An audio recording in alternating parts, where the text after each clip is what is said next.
Elle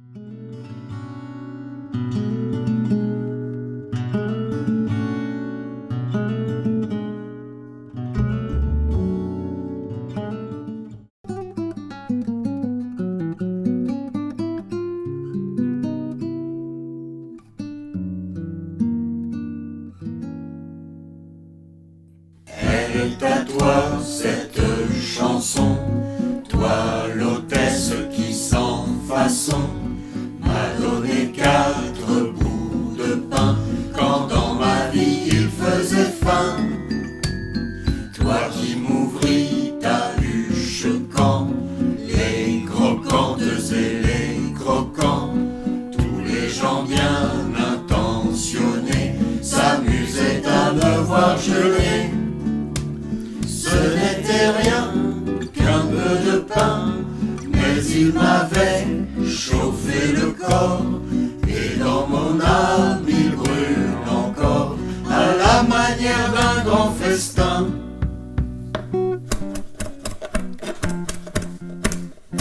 Aliment de base de notre nourriture, le pain a toujours tenu une place essentielle dans l'alimentation paysanne. À l'origine, simple galette de farine et d'eau non levée cuite sur une pierre chaude ou des braises, qui accompagne un morceau de fromage ou de viande salée, elle cohabite longtemps avec le pain levé domestique blanc, bis, roussé de froment, de métaille, de seigle, fabriqué 1 à 2 fois par mois. Ce pain-là, c'est la survie du ménage, la calorie la moins chère, à proprement parler, la pitance de la famille. Ce que dit bien le terme languedocien pitança, cumpaneia. L'abbé Boissier de Sauvage illustre ce mot ainsi. Manger du pain avec le mets d'un repas et en manger beaucoup plus à proportion que du mets, en sorte qu'on ménage ce dernier et qu'il ne serve que de véhicule au pain, qui doit être, selon règle d'une saine diète, le principal aliment. Les enfants friands font tout le contraire.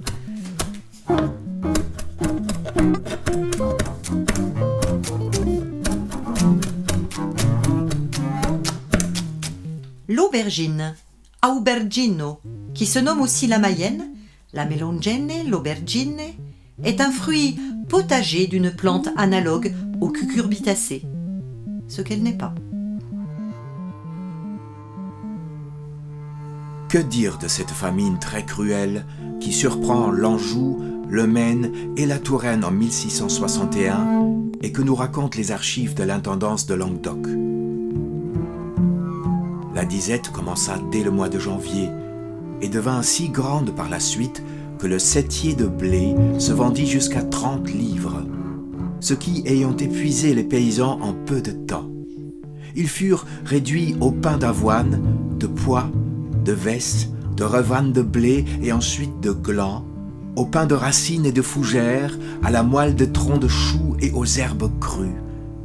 Et comme tout cela leur manqua à la fin, ils furent obligés d'abandonner leur demeure et d'errer çà et là dans les pays voisins où l'on pouvait leur faire la charité.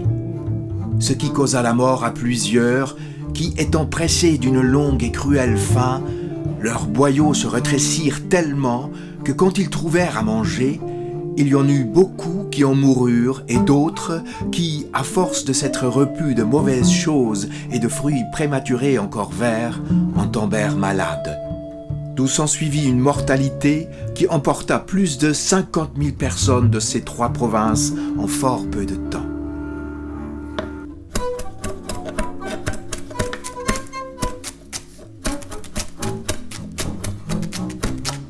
Félix Plater, jeune étudiant balois, venu faire sa médecine à la glorieuse faculté de Montpellier entre 1552 et 1557, nous décrit un repas de carême. Pendant le carême, nous fîmes assez maigre chère. On servait d'abord une soupe aux choux, préparée à l'huile, puis de la merluche, espèce de poisson qui ressemble assez à notre morue.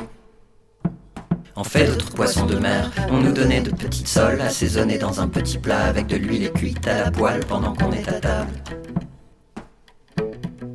Quelquefois aussi du thon, sorte de poisson qui a de 14 à 15 pieds de long. La cuisine se fait du reste tout à l'huile et je n'ai jamais mangé au beurre pendant tout le temps de mon séjour. On connaît aussi les maquereaux, les sardines, excellents mangés, tant cuites que frites, puis encore les anguilles qui sont très abondantes. Des écrevisses énormes de 2 pieds de long et de petites écrevisses sans pince dont on apporte de pleines corbeilles.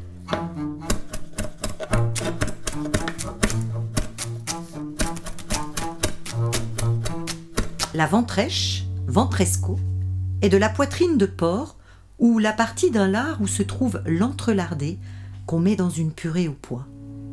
Et c'est sur la flèche de lard, appelée par l'abbé de Sauvage platino, que l'on coupe les lardons, les bardes de la volaille, les gribelettes des brochettes.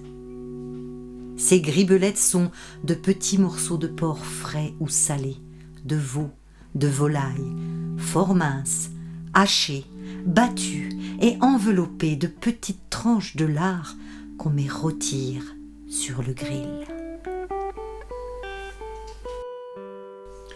C'était par une journée d'avant-guerre, sur les bords d'une rivière. Nous y avions choisi pour déjeuner un restaurant dont le balcon de planche surplombait le fleuve. Accoudés à une table toute simple, nous avions commandé 2 pernots. Ton médecin t'interdisait l'alcool, mais tu trichais dans les grandes occasions. C'en était une. Nous ne savions pas pourquoi, mais c'en était une. Ce qui nous réjouissait était plus impalpable que la qualité de la lumière. Tu avais donc décidé de ce Pernod des grandes occasions. Et comme 2 mariniers à quelques pas de nous déchargeaient un chaland, nous avions invité les mariniers. Nous les avons hélés du haut du balcon et ils sont venus. Ils sont venus tout simplement. Nous avions trouvé si naturel d'inviter des copains. À cause peut-être de cette invisible fête en nous, il était tellement évident qu'ils répondraient aux signes. Et nous avons donc trinqué. Le soleil était bon. Son miel tiède baignait les peupliers de l'autre berge et la plaine jusqu'à l'horizon. Nous étions de plus en plus gais, toujours sans comprendre pourquoi. Le soleil rassurait de bien éclairer, le fleuve de couler, le repas d'être repas, les mariniers d'avoir répondu à l'appel, la servante de nous servir avec une sorte de gentillesse heureuse, comme si elle eût présidé à une fête éternelle. Nous étions pleinement en paix, bien insérés à l'abri du désordre, dans une civilisation définitive.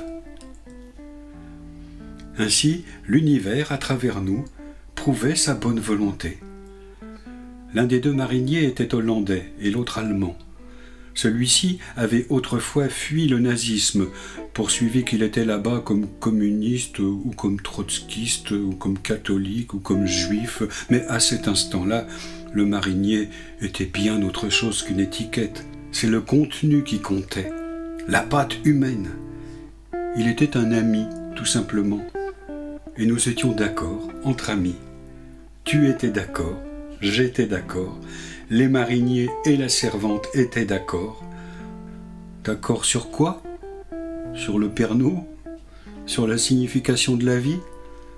Sur la douceur de la journée ? Nous n'eussions pas su non plus le dire, c'est bien ici qu'il est difficile de s'exprimer. Je risque de capturer des reflets et non l'essentiel.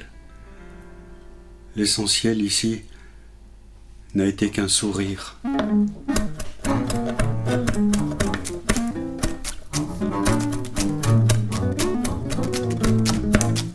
Dis-moi, gros gras grand grain d'orge, quand t'es de gros gras grand grain d'orge... Dis-moi, gros gras grand grain d'orge, quand t'es des gros gras grand grain d'orge riseras-tu ? Je me des gros gras grand grain d'orge riserai quand tous les gros gras grands grains d'orge seront des gros gras grands grains d'orge risés. Attends, je me des gros gras grands grains d'orge riserai quand tous les gros gras grands grains d'orge seront des gros gras grands grains d'orge riserai. Attends. Je me des gros gras grands d'orge riserai quand tous les gros gras grands grains d'orge ce seront des gros gras grands grains ce seront des gros gras grands grains d'orge risés.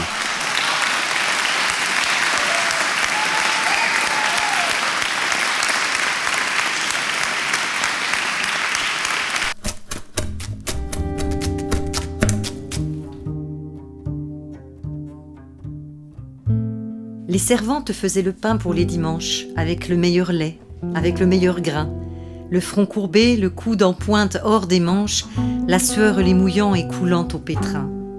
Leurs mains, leurs doigts, leur corps entier fumait de hâte. Leur gorge remuait dans les corsages pleins. Leurs 2 doigts monstrueux pataugeaient dans la pâte et la moulaient en rond, comme la chair des seins. Le bois brûlé se fendillait en braises rouges, et 2 par 2, du bout d'une planche, les gouges dans le ventre des fours engouffraient les pains mous. Et les flammes, par les gueules s'ouvrant passage, comme une meute énorme et chaude de chiens roux, sautaient en rougissant, leur mordre le visage.